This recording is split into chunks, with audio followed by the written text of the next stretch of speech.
უნდა გამოგიტყდეთ ეკა რო ვარ ძალიან გაბრაზებული ძალიან და ამიტომ შევეცდები თქვენ და მიუღრმესი პატივისცემისა და თქვენი მაყურებლის უღრმესი პატივისცემის გამო მაქსიმალურად თავშეკავებული ვიყო თორე ამ ხელისუფლების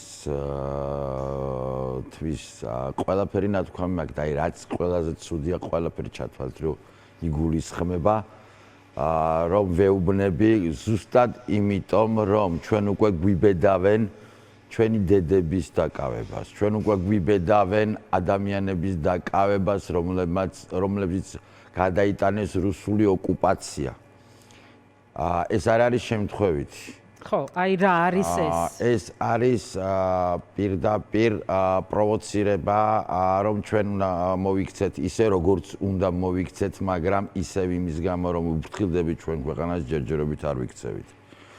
ეს არის პირდაპირ დანაშაული, იმიტომ ეს ხელისუფლება აღარ არის მარტო უკანონო და არალეგიტიმური. ეს ხელისუფლება ჩემი ღრმა რწმენით არის დამნაშავე ანტისახელმწიფოებრივი, ანტიქართული და ანტიქრისტიანული, ანტიეროვნული და ანტიქრისტიანული ხელისუფლება.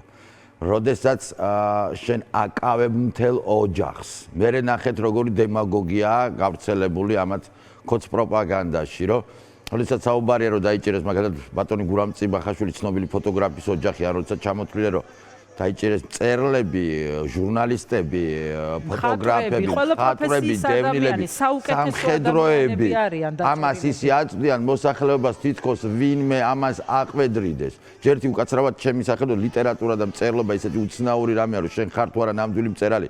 შეიძლება ამის უამრავი მაგალითი არსებობს. 100-150 წლის მერე გამოჩნდეს. მე ვარ ადამიანი, რომელიც წერს. ამას როცა შენ აყვედრი თითქოს არა პირიქით ხდება ამ დროს ნახეთ ყველა სფეროს წარმომადგენელი დაიჭირეს დევნილი გლეხი მუშა ძალიან დიდი პატივისცემით ვამბობ ამ ჩამონათვალს მსახიობი ჟურნალისტი რეჟისორი პედაგოგი ექიმი ჯარისკაცი შშმპირი ამ დროს შენ ამას ამბობ როგორ აგიტრიალებენ რომ შენ თითქოს შენ თავს აყვედრი მე ჩემ თავს 8 დღე კი არა 8 თვე და 8 წელი ვიჯდები მირჩენია ვიდრე აი სირცხვილის ყურება როდესაც ქალბატონი აზაჩილა ჩავა, როდესაც ქალბატონი აი ბეწვზე მე მოვშევესწარ იმ ქალბატონს სულაბერიძე.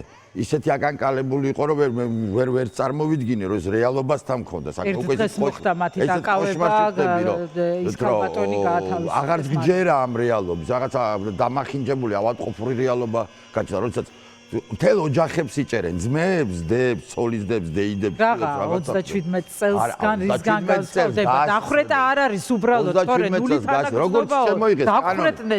ეკა, როგორც შემოიღეს კანონი, რომ გზის გადაკეთვისთვის ერთხელ 15 დღე გაქვს, ეს უახლახან შემოიღეს. ჯარიმებს და მე ერთი წელი, რატო ვერ შემოიღებენ დახრეტის მუხს? რა დაუშლით ამან თუ არ გაჭირ. ჩვენ თუ ეს კიდე შევარჩინეთ. კიდევ მეორე ძალიან ვიკავებ თავს. და კიდე მინდა ჩემ მოსახლეობას მივმართო, ჩემ უახლოეს, ჩემ ქართველებს, გატყუებენ ბიჭო. არანაირი იქ ყველანი მართლმადიდებელი ქრისტიანები ვართ, ყველანი ქართველები ვართ. არავინ იქ ისეთი არ არის, ვისაც თუ რამე გაქვთ მოსათხოვნი, მე რომ მეუბნებით ხოლმე რომ ღვინოს არ იბარებენ, მიწები როცა კრწანისის ველზე, სადაც ჩემ პირდაპირ წინაპრები 300 არაგველის სისხლია ჩაღვრილი. და შენ იქ აი ესე ვიღაც ინვესტორებს ყიდი და აძლევ იქ ასახლებ. მე ძალიან ვშფოთებს. ძალიან მანერով მე პირადად ვიბრძვი დიდი საქართველოს, ნორმალური საქართველოს, დიდში გულისხმობ ნორმალურ ცივილიზებულ ქვეყანას.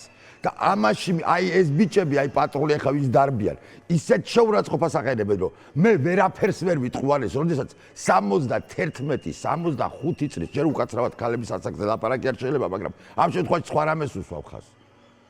დედის ტოლა, ბებიის ტოლა ქალებს სანთლის ანთებისთვის და პროტესტისთვის აკავებინებ შენ. შენ მე უარეს ვეღარ ვიტყვი აი ამ ბიჭებზე, რასაც ეს ეგრეთ წოდებული ხელისუფლება უშვება. კი,